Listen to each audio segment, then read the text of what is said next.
오순절 12번째 주일, 하나님 우리 아버지와 주 예수 그리스도로부터 은혜와 평강이 여러분들에게 가득하기를 주님의 이름으로 축복합니다.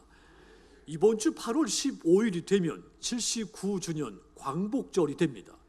광복절 79년을 맞는 주일에 나 자신과 또 가정, 교회, 또 이 민족을, 우리나라를 생각하면서 오늘 본문을 통해 주시는 하나님의 말씀, 이 말씀을 통해 위로와 믿음과 소망을 얻게 되기를 주님의 이름으로 축원합니다. 광복은 어두운 가운데서 밝은 세상이 왔다는 뜻입니다.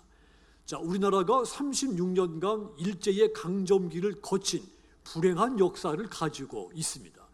그 어둠을 지나서 밝은 세상을 맞이한 것이 우리의 광복절입니다. 광복과 함께 오랜 억압에서 해방이 됐는데 해방 후 혼돈이 가득했죠. 그 후 5년 다음에는 6.25 전쟁이 발발했고 비극의 역사가 연이어 이어졌습니다. 이것은 국민들이 깨어있지 않으면 비극의 역사가 반복된다는 것을 우리에게 깨우쳐준 교훈의 역사입니다. 신앙생활도 이와 마찬가지입니다. 예수님을 믿고 구원을 받아서 하나님의 백성이 됐습니다. 자, 이렇게 죄와 사망에서 해방이 됐지만 깨어있지 않으면 또다시 죄의 노예가 돼서 믿음에서 넘어질 수 있다는 뜻입니다. 이스라엘 민족도 이집트에서 식민지 지배를 받다가 해방된 역사가 있고 바벨론에 포로로 끌려갔다가 70년 만에 해방된 귀환의 역사가 있습니다.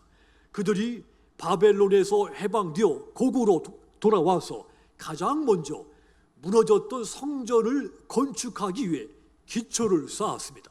제단을 재건하기 시작했습니다. 포로 시대가 끝나고 새로운 시대를 맞이하게 된 겁니다. 자, 그런데 성전이 완성된 후에도 문제가 생겼습니다. 백성들의 신앙이 식은 겁니다. 믿음의 회복이 일어나지 못한 겁니다. 형식적인 예배, 나태한 예배로 무기력한 신앙에 빠져 있었던 겁니다. 이렇게 또다시 신앙이 무너졌을 때 각성하라고 외친 선지자가 말라기입니다. 말라기서는 하나님이 이 백성들에게, 믿음이 식어버린 이 백성들에게 경고의 말씀을 준 겁니다. 그럼에도 불구하고 이 말라기서는 처음 시작이 하나님의 애절한 사랑의 표현으로 시작된 책이기도 하죠. 1장 2절 첫머리에 보면 여호와께서 이르시되, 따라합시다. 내가 너희를 사랑하였노라. 한마디로 하나님이 이스라엘 백성들을 사랑했다고 했습니다. 책망하고 경고하는 말씀을 주기 전에 먼저 내가 너희를 사랑한다고 말씀한 겁니다. 부모는 말을 잘 듣지 않는 자식을 혼내기 전에 내가 너를 얼마나 사랑했는지 아느냐고 묻습니다. 마찬가지로 하나님이 이스라엘 백성들, 내가 너희들을 얼마나 사랑했느냐고 말씀한 것입니다. 하나님은 전적인 사랑으로 이 백성들을 택하셨고 구원하셨고 다시 회복시켜 줬습니다. 그런데도 이 백성들, 하나님의 이 사랑을 망각한 겁니다. 말라기서 1장 2절 중간에 보면 주께서 어떻게 우리를 사랑하셨나이까? 이 백성들이 하나님께 참으로 이 불평을 한 겁니다. 백성들이 하나님의 사랑에 대해서 전혀 인식을 하지 못하고 있었다는 뜻입니다. 만약 여러분들이 애지중지 키운 자녀가 엄마 아빠가 나를 언제 사랑했습니까? 이렇게 묻는다면 어떤 심정이 들겠습니까? 상상하기 어려운 일입니다. 자식이 귀중한 선물이나 도를 갖다 주지 않아도 부모가 나를 사랑했다, 그것만 알아준다면 그 마음 하나 가지고도 부모들은 자식에 대해서 만족을 하게 됩니다. 부모와 자식 사이에서 마음이 중요하다는 뜻입니다. 시인 구상과 황소 그림의 이중서 화가가 오랫동안 우정을 나눈 친구였다는 것을 잘 알려진 사실이죠. 어느 날 이 구상이 병원에 입원했을 때 이중섭이 병문안을 가면서 천도 복숭아를 그린 그림 한 장을 가지고 갔습니다. 자, 이 이중섭이 그 그림을 주면서 어른들 말씀이 천도 복숭아를 먹으면 무병장수한다 하지 않더냐. 그러니 자네도 이걸 먹고 어서 일어나라, 이렇게 말을 했다는 겁니다. 사실은 이 이중섭이 과일을 살 돈이 없어서 복숭아 그림을 그린 겁니다. 구상은 이 친구의 마음을 생각하며 마지막까지 이 친구가 그려준 천도 복숭아 그림을 서재에 평생 걸어두었다고 합니다. 사람과 사람 사이의 관계에서 중요한 것이 마음이라는 뜻입니다. 하나님과 인간 사이의 관계도 마찬가지입니다. 하나님을 향한 뜨거운 마음이 식어버리면 하나님과 우리의 관계도 깨지는 겁니다. 그런데 말라기 선지자 때 어떤 상황이었습니까? 백성들은 완성된 성전 안에서 마음의 불을 꺼뜨린 채 그런 식은 가슴으로 하나님을 만나고 있었습니다. 말라기 선지자는 그 백성들을 향해 하나님의 말씀을 증거하며 식은 가슴에 다시금 불을 붙이라고 경고를 그들에게 메시지를 선포를 한 겁니다. 지금 우리 현실은 어떠합니까? 말라기 시대의 상황과 지금 우리의 상황은 너무도 유사하다 할 수 있습니다. 뜨거운 마음으로 찬양과 경배를 드리고 간절한 마음으로 말씀을 사모해야 하지만 그 마음이 식어 있지는 않습니까? 그러므로 여러분, 오늘 구약의 말씀, 이 말라기서의 말씀이 오늘 이 시대에 내게 주시는 말씀인 것을 깨닫게 되시기를 주님의 이름으로 권고를 드립니다. 그렇다면 여러분, 하나님이 진정으로 예배하는 자를 찾는 이 마지막 때 우리의 심령이 다시금 뜨거워지게 하려면 어떻게 해야 되겠습니까? 가장 먼저 하나님께 엎드려 공경하고 예배해야 됩니다. 반대로 하나님께 엎드리지 않고 예배하지 않으면 식은 마음은 더 돌같이 굳어지게 마련입니다. 하나님은 말라기 시대나 지금 이 시대 하나님을 뜨거운 마음으로 공경하고 예배하는 자들을 찾습니다. 그렇다면 왜 하나님께 엎드려 공경하고 예배해야 될까요? 그분이 나를 창조하셨기 때문입니다. 그분이 나를 위해서 독생자 예수님을 보내주셨고 예수님의 십자가 죽음과 부활을 통해 나를 죄에서 멸망에서 구원하셨기 때문입니다. 그리고 지금 이 순간에도 성령을 내게 보내서 나를 돕고 내게 새 힘을 주고 내게 위로와 평안과 사랑을 끊임없이 부어주시기 때문입니다. 그렇다면 하나님의 그 사랑을 받은 저와 여러분, 뜨거운 마음을 가지고 하나님을 예배하는 것은 너무도 마땅한 일인 겁니다. 예배에서 중요한 것, 마음입니다. 예배자들이 실력이 없고 외모가 수려하지 않고 배운 것이 많지 않아도 상관이 없습니다. 예배에서는 이러한 요소들이 중요치 않습니다. 오직 하나님을 사랑하는 마음만 있으면 됩니다. 그분을 공경하는 마음만 있으면 하나님은 언제 어디서든지 크든 작든 모든 예배 기쁘게 흡양하시는 겁니다. 그런데 안타깝게도 이 말라기 당시 제사장들, 하나님을 공경하는 마음으로 엎드리는 사람이 없었습니다. 말라기서 1장 6절 다시 보십시오. 내 이름을 멸시하는 제사장들아, 나 만군의 여호와가 너희에게 이르기를 아들은 그 아버지를 종은 그 주인을 공경하나니 내가 아버지일진데 나를 공경함이 어디 있느냐, 내가 주인일진데 나를 두려워함이 어디 있느냐 하나 너희는 이르기를 우리가 어떻게 주의 이름을 멸시하였나이까 하는도다. 그랬습니다. 하나님께서 하나님을 공경하는 마음을 잃어버린 이 제사장들, 그들을 책망하시고 그것을 회개하라고 촉구했습니다.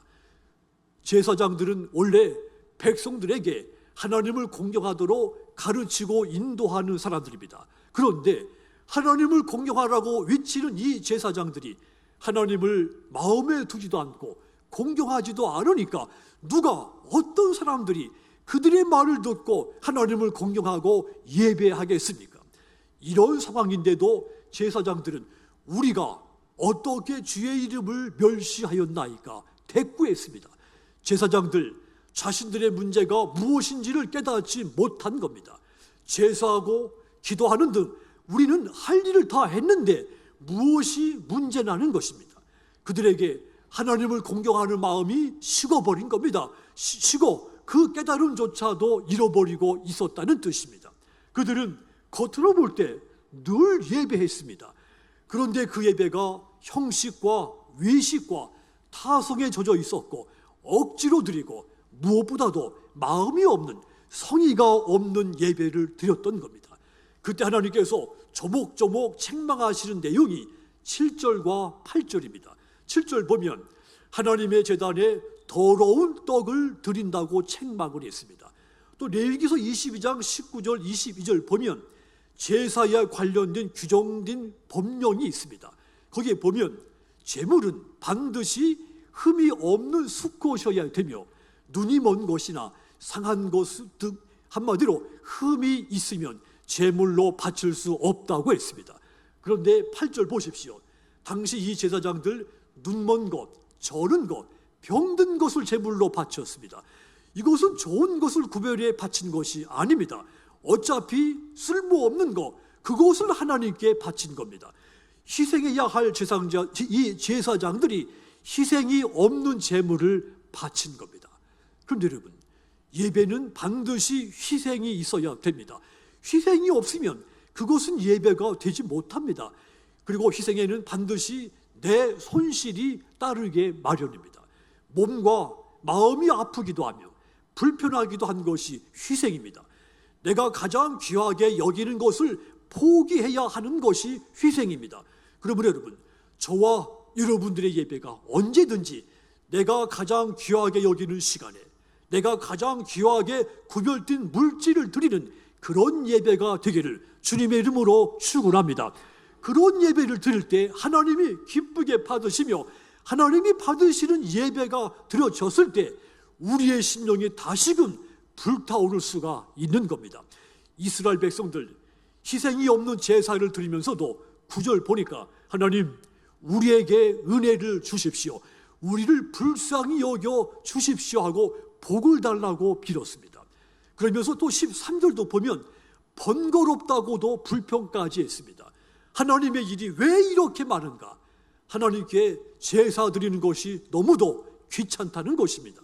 하나님은 그들의 예배를 받지 않으셨고 그들을 향해 너희가 너무도 가증스럽다고 책망을 하셨습니다.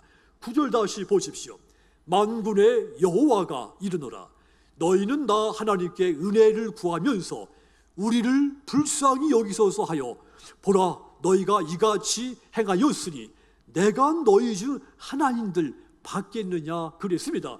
너희가 이같이 행했으니 내가 너희 중 하나도 받을 수가 없다고 했습니다. 그들이 예배를 통해 하나님과의 관계가 가까워지고 회복되어야 되는데 마땅히 선민임으로 그리해야 마땅한데 반대로 하나님과의 관계가 깨지고 하나님과 마음이 너무도 멀어지고 만 겁니다. 결국 그들의 제사, 하나님을 공경하고 사랑하는 마음이 없는 너무도 허공에 뜬 공허한 예배, 하나님이 받지 않으시는 실패한 예배가 된 겁니다. 이렇게 예배가 무너지면 누구에게든지 심령 상태가 잘못되는 겁니다.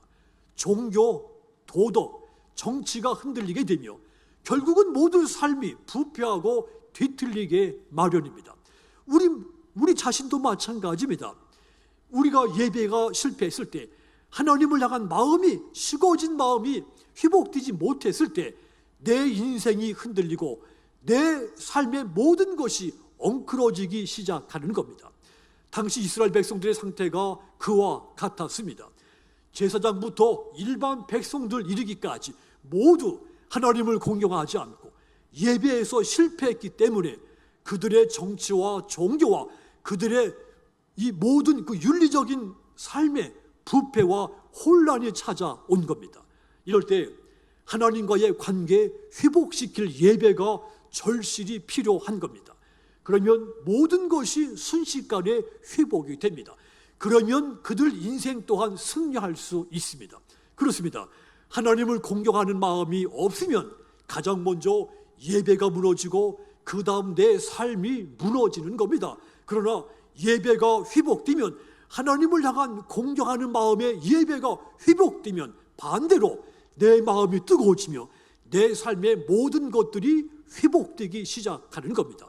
그러므로 여러분, 식어버린 저와 여러분의 마음이 다시금 뜨겁게 불타오를 수 있도록 진정한 마음으로 하나님을 공경하고 예배하시기를 축원합니다.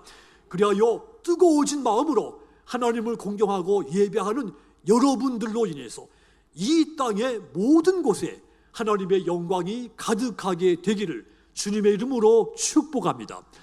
또한 우리의 마음이 다시금 뜨거워지게 하려면 범사에 끊임없이 변화되고 성장을 해야 됩니다. 반대로 변화가 없고 성장이 없으면 우리의 식은 마음은 더 단단하게 굳어버리고 맙니다. 생명체 중에서 일생 동안 극적인 변화를 겪으며 성장하는 것, 곤충이죠. 알에서 애벌레로, 애벌레에서 번데기로 거쳐야 성충이 됩니다. 어떤 곤충은 알에서 애벌레가 되고 성충이 되기도 하죠. 만약 이 과정에서 어느 한 과정이라도 잘못되면 성충이 될 수 없습니다. 곤충에게 이 변화의 과정, 고통스럽고 험난하지만 반드시 필요한 겁니다. 믿음 생활 마찬가지입니다. 변화가 필요합니다. 불편하고 힘들지만 우리의 믿음 생활에 끊임없이 변화가 필요한 겁니다. 그렇다면 여러분들이 처음 믿음을 갖게 됐을 때 가장 먼저 가장 큰 변화는 무엇이었습니까? 예수님을 믿게 되었을 때 누구에게나 똑같이 가장 먼저 찾아오는 가장 중요한 첫 번째 변화, 죄에 대한 자각입니다. 누가복음 5장 8절 보시면 예수님을 만난 이 베드로가 가장 먼저 고백한 것이 나는 죄인입니다. 이 고백이었습니다. 베드로가 어부에서 예수님의 제자로 변화되는 그 출발선에 죄에 대한 자각이 가장 먼저 일어났다는 뜻입니다. 이처럼 우리가 죄를 인식하게 되면 우리 안에 변화가 일어나는 겁니다. 이 죄에 대한 인식과 깨달음이 있어야 회개도 할 수 있습니다. 이때의 회개는 또 다른 변화의 시작을 만들어냅니다. 오늘 본문 신약의 말씀 사도행전 2장 38절 우리 같이 읽겠습니다. 베드로가 이르되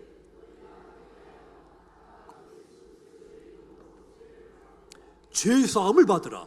그리하면 성령의 선물을 받으리니. 아멘. 베드로가 예수님을 죽인 그 무리들을 향해 그들의 죄를 지적하고 그 죄를 회개하고 예수의 이름으로 죄사함을 받으라고 설교를 했습니다.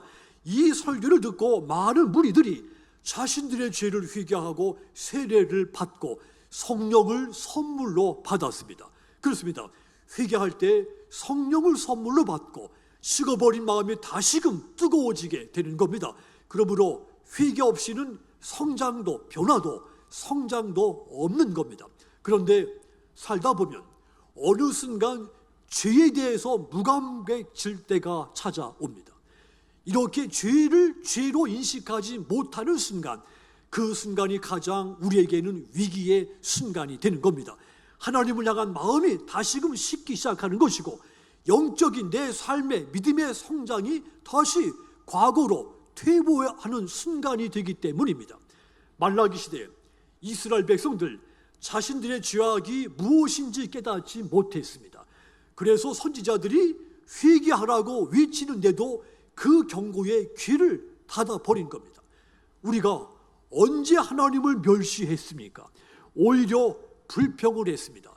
이렇게 죄를 깨닫지 못하게 되니까 그들은 끝까지 회개하지 않게 된 겁니다. 하나님은 그들이 드리는 제사 더 이상 받지 않으셨습니다. 10절 보십시오. 만군의 여호와가 이르노라. 너희가 내 제단 위에 헛되이 불사르지 못하게 하기 위하여 너희 중에 성전 문을 닫을 자가 있었으면 좋겠도다. 내가 너희를 기뻐하지 아니하며 너희가 손으로 드리는 것을 받지도 아니하리라 그랬습니다. 헛된 제사를 드리느니 차라리 성전 문을 닫고 예배하지 않는 것이 더 좋겠다고 책망한 겁니다. 결국 하나님은 이 말라기 이후 400년 이 오랜 세월 동안 이 백성들에게 하나님이 사랑하는 그 백성들에게 선지자를 보내지 않으셨습니다. 그리고 11절을 보시면 만군의 여호와가 이르노라. 해 뜨는 곳에서부터 해 지는 곳까지의 이방 민족 중에 내 이름이 크게 될 것이라. 각처에서 내 이름을 위하여 분향하며 깨끗한 제물을 드리리니 이는 내 이름이 이방 민족 중에서 크게 될 것이다 그랬습니다. 하나님 앞에 진정으로 예배 드리지 않으면 이방 민족에게로 내 촛대를 옮기겠다고 말씀한 겁니다. 그렇습니다. 우리가 예배하지 않더라도 하나님은 언제 어디서든지 변화되고 성숙한 다른 예배자들을 찾아서 그들의 예배를 받으십니다. 하나님은 언제든지 변화되고 성숙한 믿음으로 예배하는 자를 찾으시는 것입니다. 그러므로 여러분, 우리가 진정으로 변화되고 성숙해서 뜨거워진 마음으로 하나님을 예배하는 자가 되어야 하는 것입니다. 변화되고 성숙한 신앙인에게는 특징이 있죠. 훈계하고 질책하는 것을 잘 받아들입니다. 훈계와 질책은 아프죠. 자존감이 상실받을 때도 있습니다. 변화하고 성숙해지는 것은 언제든지 고통이 따르게 마련입니다.